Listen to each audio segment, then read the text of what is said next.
Hi, my name is Alex Page, and welcome to the Government Department Hot Seat. Today with us to discuss ongoing developments in the Middle East is Dr. John Chalcraft, reader in The Politics and History of Empire/Imperialism. Hi, John. Thank you for being with us. Oh, thank you for having me. What is the significance of the recent unrest in Cairo and its overall significance to the continuing revolution in Egypt? Well, it has a grave significance. It's not so much the unrest, it's a matter of the army is trying to consolidate its autocratic hold on power, thereby rolling back the hopes for freedom, bread and dignity raised by the Arab Spring. And it's trying to consolidate its hold on power by playing the sectarian card, playing on sectarian fears in Egypt, which will enable it to say, you're better off under a dictatorship that can prevent sectarian chaos from breaking out. And they've done that by, first of all, they're failing to protect Copts and Coptic churches. Copts are the largest minority in Egypt. There's more, 10 to 15% of the population, more than 10 million Christians who are Copts in Egypt, in a country of about 80 million. Their places of worship are not being protected against attacks by militant Islamists, and they... And so what we saw last Sunday, the 9th of October, was a protest mostly by Christians in Cairo, protesting the failure of the army to protect a church that had been attacked by militant Islamists in Egypt. And last Sunday, on the 9th, they set off in quite a sizable demonstration from Shubra, a popular quarter of Cairo, to head down to Tahrir Square. They were joined by a number of Muslims too, because, in fact, the hope of the Arab Spring was anti-sectarian. It was the idea that Muslims and Christians can live together in a plural and democratic society. And so they're defending the Muslims who joined the demonstration are defending the rule of law, and they're defending that vision. And what the army did, or rather the Supreme Council of the Armed Forces, which heads the army, did something which recalls the violence and the cynicism of the Mubarak regime. Because what they did is not only did they show themselves capable of massacring peaceful demonstrators, up to 25, as we understand, and this is not something that the army did during the uprising in January, February, but now for the first time, and we have pictures, eyewitness accounts, videos that are streaming across the world showing an armoured personnel carrier, at least one, running over peaceful demonstrators who are trying to escape and killing them. And so they've done that. Not only have they done that, they've shown themselves cynical enough to use the state TV to incite the population to effectively sectarian hatred.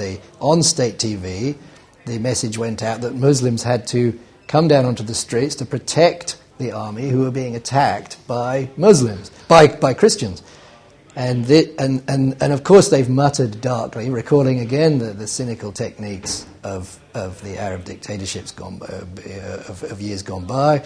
They said it's all part of a foreign plot to destabilize Egypt, to damage its national security. And so they're posing as the autocratic power the only way to bring order and stability and economic growth to Egypt is that you have to accept that we are going to put delays on the democratic process, that we're going to continue to enforce an emergency law that's a matter of universal revulsion in Egypt, that they're going to put back perhaps the date of the election for the presidency, which keeps the horizon for which keeps getting further away. Now it's late 2012, perhaps early 2013.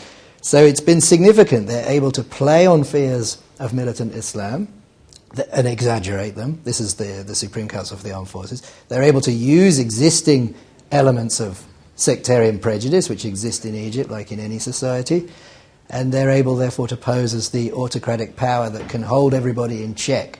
And they have some examples. They can say, look what happened in Iraq when we had sectarian warfare because of the power vacuum. In fact, the reality is it's not historically fair to say that when you have a liberal and democratic politics, you get sectarian chaos. Sure, you can have sectarian chaos in a power vacuum, But in a place where you have a developed liberal and democratic politics with the rule of law, organised political participation, civil society and so on, there's no reason to think that that will bring about sectarian violence and chaos if you look at the history of the region. So what the army is saying is unfounded in historical reality, but it's a clever way of trying to extinguish the vibrant political field that has come into being in Egypt since February. And it's a way of clamping down on civil liberties, of defining anybody who protests as acting against the security interests of the nation. And it will enable them to minimize debate and discussion also on social justice issues and redistribution issues, because this is vitally important for the great majority of Egyptians who are worrying about inflation and how to buy a flat which will enable them to get married, and the cost of living, and the falling wages in private and public sector alike. So, but the army wants to say, they try and make this a psychological question. You just have to pull up your socks and work very hard and stop making demands, and we will have economic growth. Whereas there are many people in the political field who want to say, no, we need to look at the neoliberal economic dispensation which has brought us to this place in the context of a much larger financial crisis on a global scale. And they're having political debates about it, which could be meaningful and interesting, but the army wants to shut them down. And again, by playing on sectarian fear, by continuing with the emergency law, by using these military tribunals whereby they've tried thousands of people who've been engaged in peaceful protest, they've been put before military tribunals and sentenced to prison terms since February the 11th. They've done that to thousands of individuals.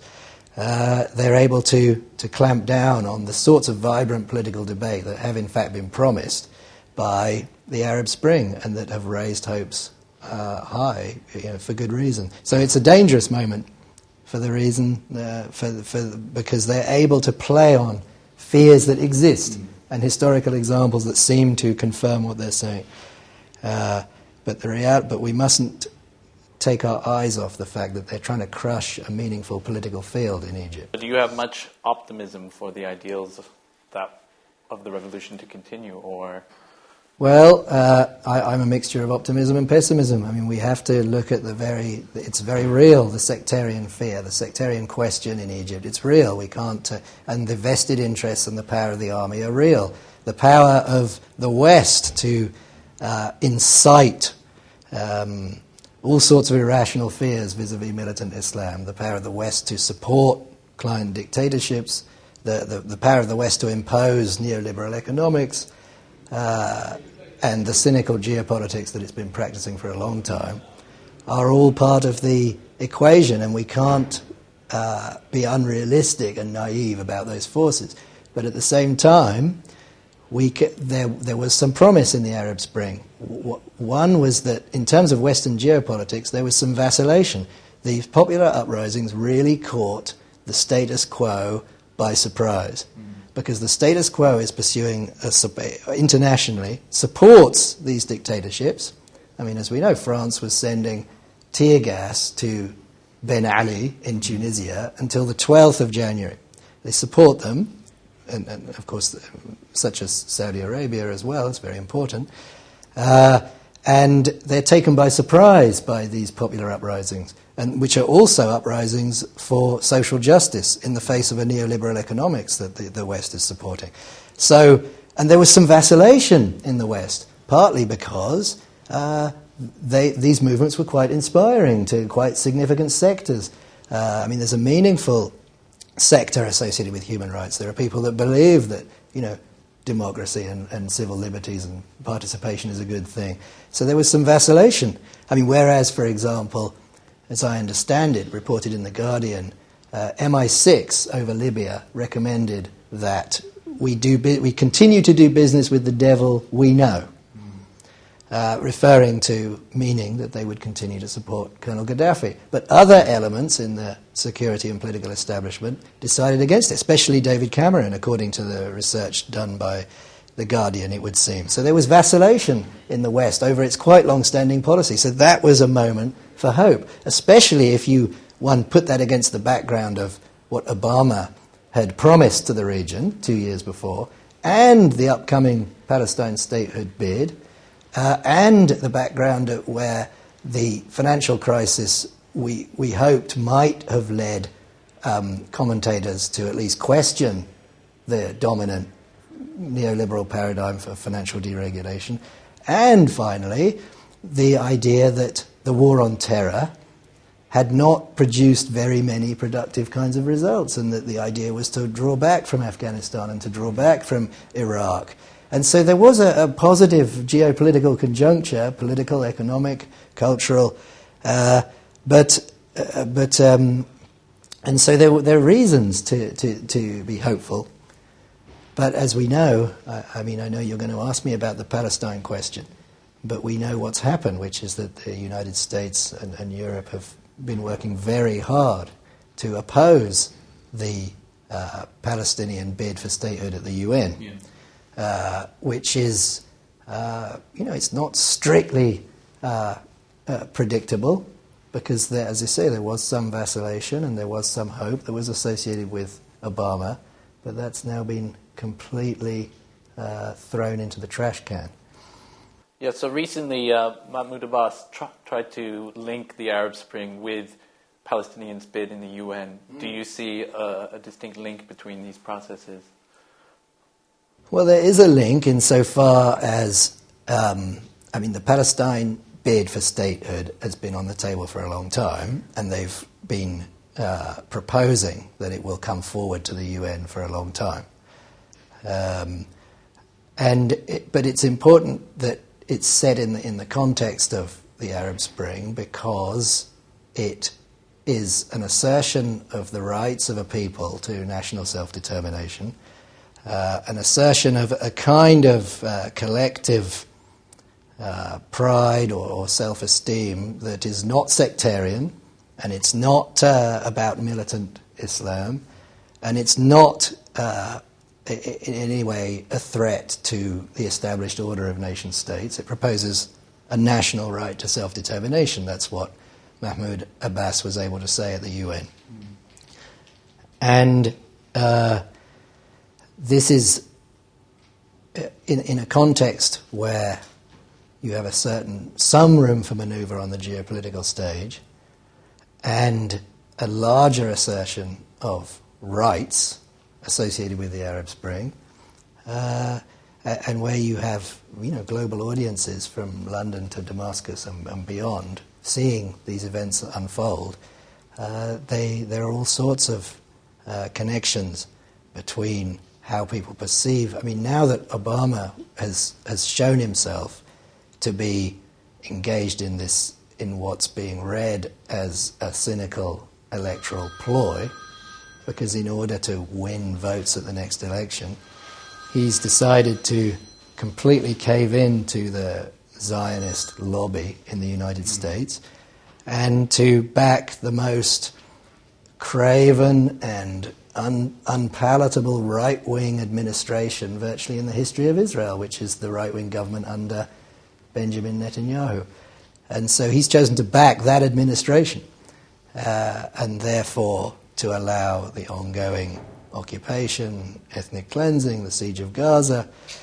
And so the failure to back the statehood bid is, of course, what it does is it reinforces the interpretation on the ground that, in fact, any kind of Western intervention is just a form of imperialism. It reinforces the story about foreign plots being hatched against our people. And ultimately that does play into the hand of dictators, who can then present the influence of the UN and the United States and everybody else as something that's wholly negative and wholly associated with imperial designs on those countries.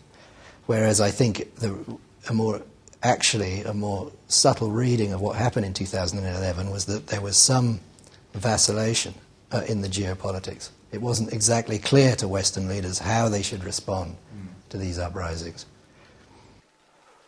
Well, now turning to Syria, With reports of rising violence, what do you see as the future of the Assad regime? Well, he can cling to power like a repressive dictator. That's possible, and he will play on again the sectarian fears in Syria, because Syria is a very multicultural society. It has many religions, it has many sects, and Syria has long looked over its shoulder at Lebanon and said, we don't want a civil war, so we need a strong government to prevent that happening. And then the case of Iraq since 2003, especially the severe violence inflicted on Christians as well as on Shia and Sunni. I mean, there was a sectarian, significant levels of sectarian violence in Iraq. And so in order to stay in power, Bashar al-Assad will play on these fears. He'll say, if I am forced from power, you will have sectarian chaos, and you will have these militant Islamists who exist in the country, but not in very large numbers. They will be able to sow violence and perhaps even come to power. And this will, and you say, you better stick with me because I'm the alternative that has some kind of stability. And he pumps up the anti-Israel rhetoric by threatening to throw missiles at Tel Aviv, and this plays well to a domestic audience. And even though, and so, there are ways that Assad can try and marshal some kind of constituency as being, the least bad possibility in Syria. But in reality, what happened in Syria wasn't the protests that broke out in Syria. Their origins do not lie in sectarian conflict or regional conflict, because Syria has Aleppo, it has Hama, it has Homs, it has Damascus. They're different cities with different histories, and they've had conflicts between them in the past.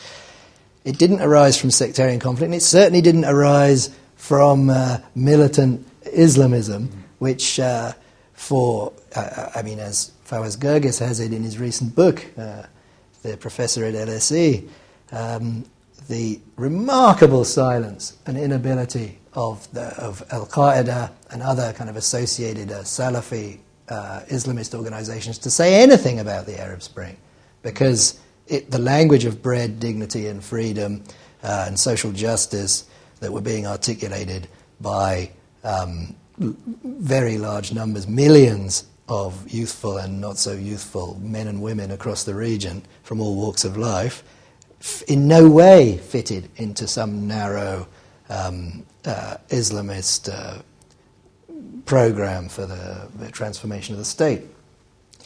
So the origins of the Arab Spring, it begins in Syria, where people in the provinces are enraged by they can't make a living because of inflation, and they're being constantly put upon by a violent and corrupt police force. And so you have an expanding circle of demonstrations, police violence, larger demonstrations, and of course they're angry at what's happened to them, the youth in Tunisia during these demonstrations, and they're fighting back. They're saying enough is enough. And then the unthinkable happens, which is that they managed to oust Ben Ali from power on the 14th of January. And this is the inspiration that crossed borders after January the 14th, was that this somehow can be done by people going out on the streets, taking over public space, demonstrating in a way that's exactly contrary to what those dictatorial regimes want to do with that public space, and to defy bullets, torture, etc. That's what inspired what happened in Syria, not sectarianism, the opposite of sectarianism, and not militant Islamist politics. And so that's the source of inspiration for this uprising. And again, it's focused on the sins of the regime. It's not focused on imperialism or Zionism, even though the cynical geopolitics of the West is something that will have to be confronted at one point or another. So for this reason, although there are sectarian forces and Islamist forces and Western forces that will try and take advantage of what's happening in the Arab world, it doesn't mean that that's what was driving it from the beginning. And so the situation in Syria is, it's caught in a bloody struggle, because every day there are demonstrations and protests, and every day those protesters are being killed by either the plainclothes or the uniformed officers in the Syrian army. And slowly there are more and more defections from the Syrian army and security forces, and that's developing some kind of and now there's some kind of armed resistance going on too. So we don't know the future of the Assad regime, but if the West and the international community can, this nugatory veto by China and Russia of the UN resolution. Of course, the reason they did it was partly because they're punishing Britain, France, and partly the US for what they see as overstepping their mandate in Libya, and so they vetoed that UN resolution, which was really quite a watered-down resolution, which merely condemned what was going on with the violence of the regime in Syria, which is quite right. And so that was entirely unproductive. But we don't know what's going to happen with Bashar al-Assad, but my sense is that that regime won't achieve anything in the future. It can cling to power through corruption, vested interests, and repression. But its days of any kind of positive social or political achievement is in the past now for that regime. Do you see perhaps it ending up into civil war? Well, this is a possibility, because there are forces that can hijack what's going on that could drive it in that direction. But it partly depends on whether or not there can be some organised political articulation of the aspirations of the Arab Spring and most people in Syria, or whether or not that will be hijacked by one or the other of the agendas that are in the region. It's in the balance. I don't think it's determined in advance which way things will go. Does the international community have a lot of sort of influence over the future in Syria? Well, if the international community will listen to the Arab Spring, and in some respects there has been some movement, as I suggested, what they should do is stop supporting client dictatorships, stop supporting them with arms, money and diplomatic cover. They should stop pushing the kind of neoliberal economic growth models on those countries, which have led to, well, I think it's safe to say from all the studies that have been done, it has not done anything to improve conditions, for economic and social conditions, for the great majority of the population across the Arab world. And they should, it's really, those are some of the two main things. And the third thing is they should stop whipping up irrational fear and incitement vis-à-vis the powers and capabilities of militant Islamist groups. Because if you treat them as the major political and geopolitical threat that the globe faces, then you automatically empower them, if that's how you treat them. This is part of the story of the relative success of Al-Qaeda in the 2000s, because it was treated as enemy number one, which is a way of, it's a very powerful form of recognition, which played into their hands. So those are the things that the West can do. They're really a list of things that it shouldn't do. Not dictatorship, impoverishing economic policies, and irrational fears over sectarianism and militant Islamism. And if we could even think of a geopolitics that was more sensitive to those issues, then we might make some progress, while leaving the business of the growth of a political field and a more democratic, liberal process in those countries to the sorts of forces that have been pushing from below to take that process forward, and it appeared on the political stage very dramatically early this year. Well, thank you very much, Dr. Chalcraft. You are off the hot seat. Okay, thank you. And thank you for being with us, and stay tuned for the next edition of The Hot Seat.